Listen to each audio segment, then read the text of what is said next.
I don't I don't know how to explain what happened yesterday because everyone else already has, right? At the time of recording this, it is the 14th of October. It's Monday. It's Thanksgiving Monday here in good old Canada. It's Thanksgiving dinner actually tonight at my place, so I gotta eventually go home and do that. But for now, welcome to the Rashid Report. My name is Yusuf Rashid, and we're going to be talking about football. Mainly the Lions, obviously, the team I love, other than the Red Wings, but they're not football, obviously. So Lions come off their bye week, 3-1. They lost to the Buccaneers in week 2.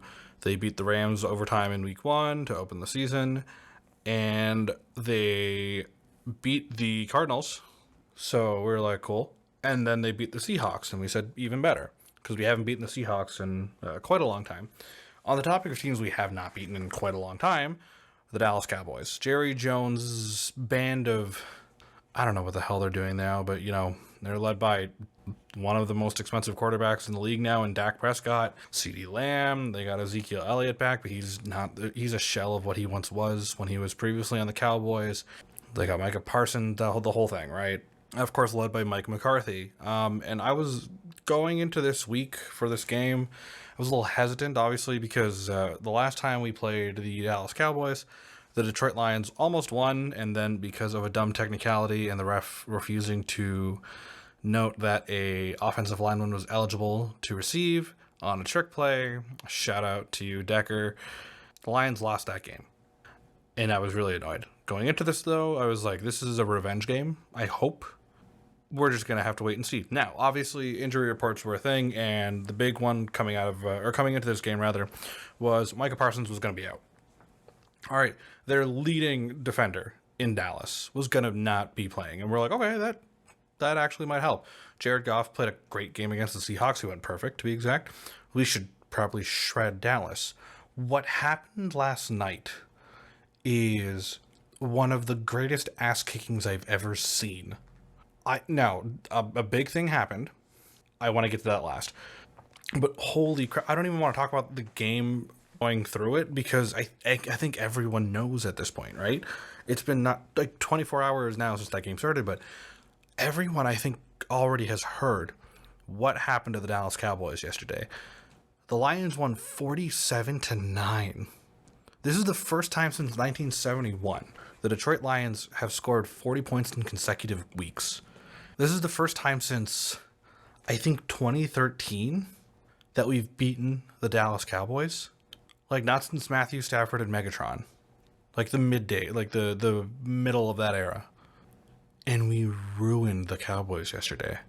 Stephen A. got his laugh in, obviously. It's fine. I know, things like that. Good. Because the Cowboys deserve it. What the fuck is going on there, man?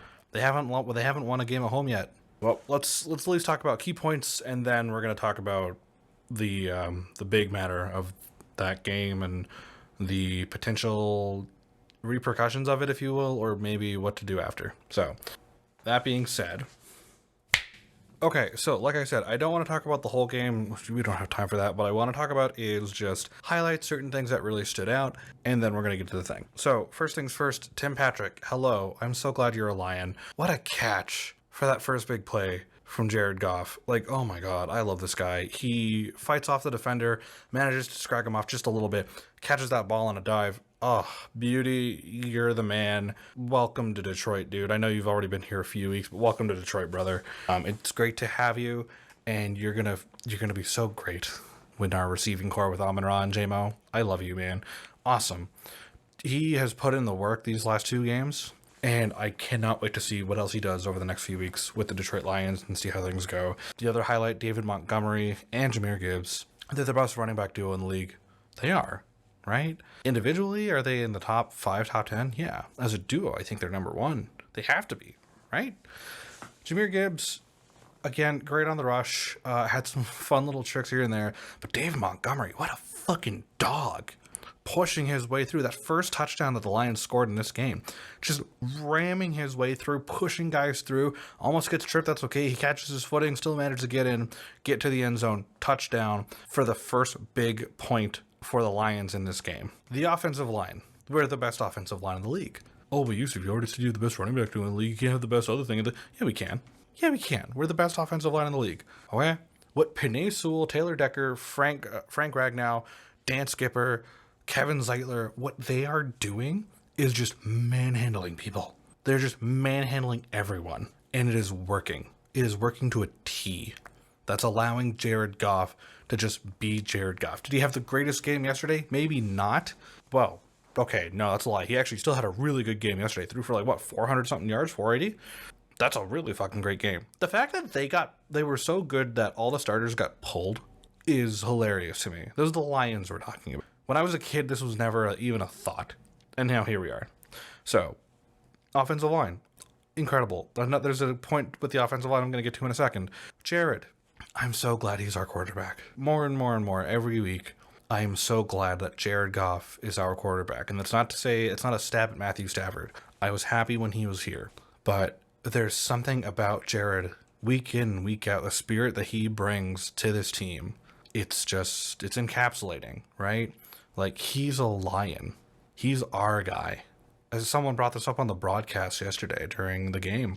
But, Jared Goff, born in California, went to Cal, was drafted first overall by the Los Angeles Rams. He was a Cal guy his entire life. Born and raised, he was California. And then he gets traded to the Midwest and he has to find his footing, but he found a home in Detroit. We gave him a home. And he said, I'm going to make this place my home. He didn't just say, okay, fine, I'm here for a bit and I'm out of here. No, this is his home. This jersey is home to Jared Goff. And we are so glad that it is. Ben Johnson and Aaron Glenn. Mainly, well, you actually know both, but...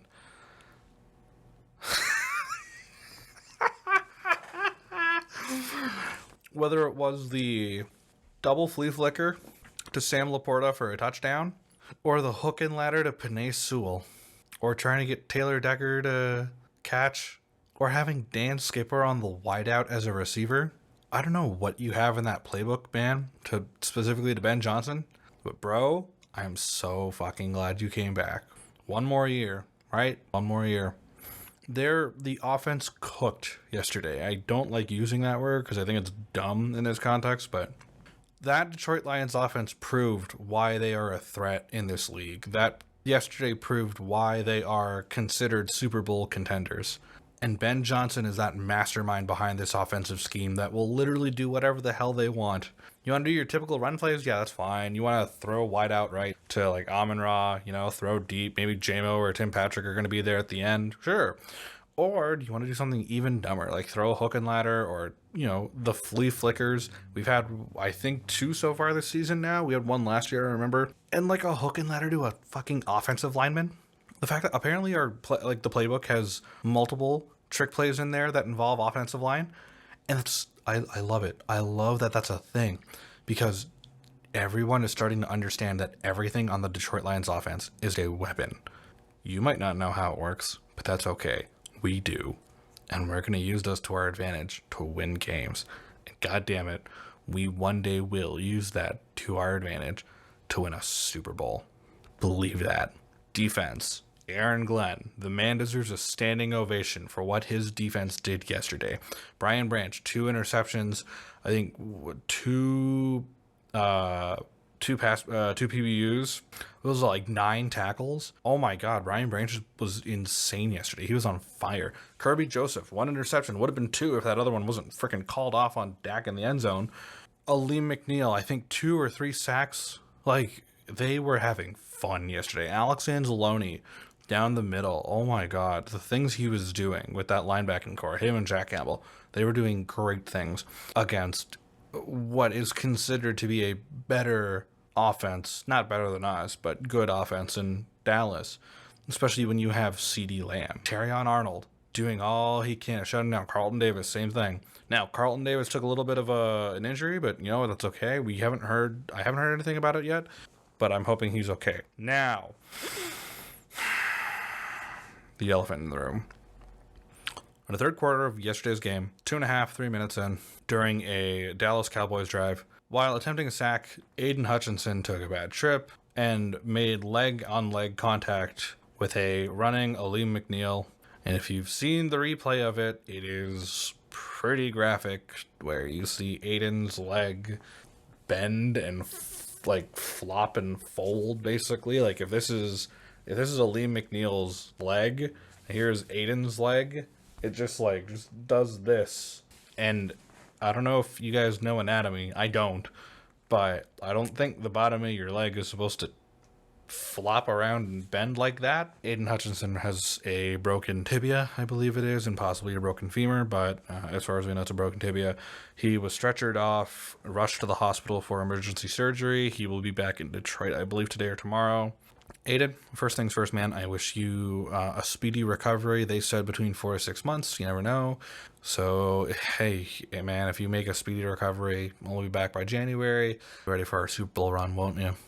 But I wish you the best of, the well wishes in recovery, Aidan. I know you're not going to watch this, but I want to do that anyway. And, man, it's going to be different without you. Now, it is insane to think that with him gone and with him, going out, unfortunately, the way he did in that game last night, the Lions played with far more anger.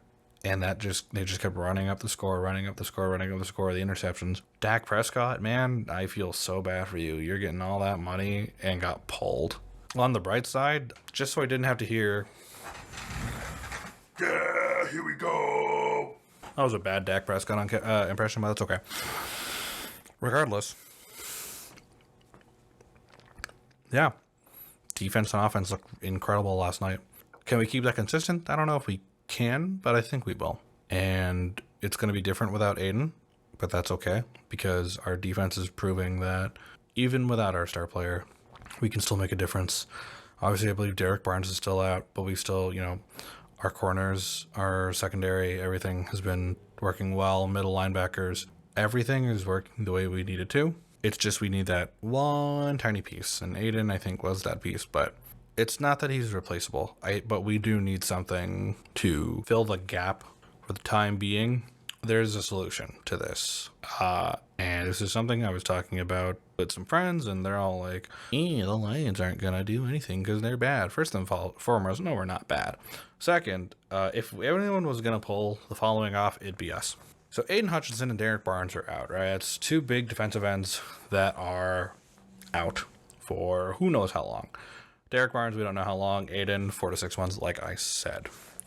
Now, there happens to be a guy from Michigan, went to Eastern Michigan University, who plays defensive edge. And he plays for the Las Vegas Raiders and has been public saying, if the Raiders were ever off the table, I would want to be a Lion. Max Crosby. I'm just saying, if we could get Max Crosby to come home, I'd be down for that. I think a lot of us would. Now, people talk about, but you don't want to overpay for Max Crosby, or, we shouldn't be giving up first-round picks for Max Crosby. Now, of course, on the other hand, there is the talk of potentially wanting the Lions to trade for Myles Garrett and get him out of Cleveland because, shocker, Deshaun Watson is not a good quarterback. That team is not great. Like, what did you expect Deshaun Watson to do? Be good? You gave him all that money to do what? Pay for, you know what? I'm not going to make that joke, so we're going to leave that there. But whether it be Myles Garrett, I think Max Crosby is the more likely answer to this. People are like, we shouldn't be trading, picks. Let's be real here. This Lions team is potentially trying to win a Super Bowl. Not potentially. We are trying to win a goddamn Super Bowl. You do what it takes to win a Super Bowl, right? Look at the Rams. You do what it takes to win a Super Bowl. What did they do? They traded away Jared Goff and got Matthew Stafford, and they won a Super Bowl. Okay? Now, I'm not saying we're trading a player. God, no. But think about it like this. With the Lions, especially how Brad Holmes works and his magic, and I don't know how he does it, but God damn it, I love that man. First rounders, even if it's like 2, I think that's fine. To trade for one of the best defensive ends in the league and try to win a Super Bowl, yeah, I think that's perfectly fine. I don't see a problem in that at all. Maybe a first and 2 seconds, but I think 2 first rounders is reasonable. And for people that are like, but we need the first rounders for the draft. Bro, Brad Holmes has done more cooking in later rounds than he has in the first round. Yeah, his first round picks have been great. But, like, have you seen his luck in the second round? Holy shit. So, specifically looking at this is from ProFootballReference.com, of course. This is the Detroit Lions draft history over the many years. Now, obviously, we are going to be looking we're not going to look entirely at 2024, obviously, because these guys just got here. But I want to look at 2023 all the way to 2021, which, of course, the 2021 being the beginning of the Brad Holmes, Dan Campbell era. 2021, we get Penei Sewell in the first round. Of course, he's been a cornerstone of this franchise now, right? Levi, Ali McNeil, Ifeatu Melifonwu, Amon-Ra St. Brown, Derek Barnes, Jamar Jefferson. Jamar Jefferson hasn't really worked out in Detroit. That's fine. But second round, third round, fourth round. Amon-Ra St. Brown, who is objectively considered one of the best wide receivers in the National Football League, was a fourth round pick. Derek Barnes, who's been a great defensive end for us, fourth round pick. Ali McNeil, defensive tackle, who had 2 sacks yesterday and looked like a truck, third round pick. 2022, Hutchie, JMO, first rounders, of course, right? But Josh Pascal, Kirby Joseph, James Mitchell, Malcolm Rodriguez, Kirby Joseph, what, 2 interceptions yesterday? Almost 2 interceptions yesterday? Malcolm Rodriguez, I love Malcolm Rodriguez. I wish we would use him more, but oh my God. Like, defensively, insane. They're maybe not considered the best in the league, but they're a reason why our defense is good. And to anyone complaining about last season where you're like, Ubi, your defense isn't good because you choked to San Francisco and you lost all those games. You know what that was? That was death from above that we couldn't survive. Yeah, there were a few bad things here and there, but what did we do? We retooled our secondary. That was the big plot hole for us. And Brad Holmes fixed everything about that. Because Brad Holmes is a competent general manager, unlike a lot of general managers in the National Football League. Yeah, this is getting personal now. 2023, Jahmyr Gibbs and Jack Campbell are first round picks. What is there to say about those two other than, oh my God, Sam Laporta was a second round pick. Yeah, he hasn't been doing so great this season. He hasn't popped off like he did last year, but he's starting to really shine again. Brian Branch, arguably the best safety in the draft in 2023. He's ours. And like I said, 2 interceptions, 2 PBUs, 9 tackles. Brian Branch is insane. Hendon Hooker as a backup quarterback. He looked great yesterday when we put him in after we benched all the starters. But he's not going to be a starter anytime soon, but that's okay. He still looks good. Like, he's serviceable to an extent where we don't have to worry too much. Broderick Martin has been, much like a Lee McNeil, a tank. The point being is I'm not worried about trading first rounders to get Max Crosby because, a lot of our luck has come out of the second round, third round, fourth round. So it's fine. But getting Max Crosby, or getting Myles Garrett, but I'd rather Max Crosby, is what we need to do. Apparently they're already looking at, they're calling people, figuring out what to do now that Hutch is going to be gone for a while. And I really hope that that's the outcome. Now, until then, Cowboys are on a bye week, so fuck you guys. Get fucked. On Jerry Jones' birthday too. LOL. Losers. Our next game is possibly our biggest challenge yet. It is a week from yesterday, 6 days from now, essentially, against the currently 5-0 Minnesota Vikings, who lead the NFC North. And they're the only thing stopping us right now from ruling the North again. Now, obviously, it's only, we're only 7 weeks in. But, yeah, this will be a challenge. The Vikings have looked incredible all season, but someone's got to stop them. It might as well be us. Right? Might as well be us. We'll see. Until then, though, my name is Yusuf Rashid. This has been the Rashid Report. Very brief, mainly Lions-related episode. Hockey season's back, thank God. So I'll have stuff to talk about soon. But until then, I must say goodbye and good night. So, boom.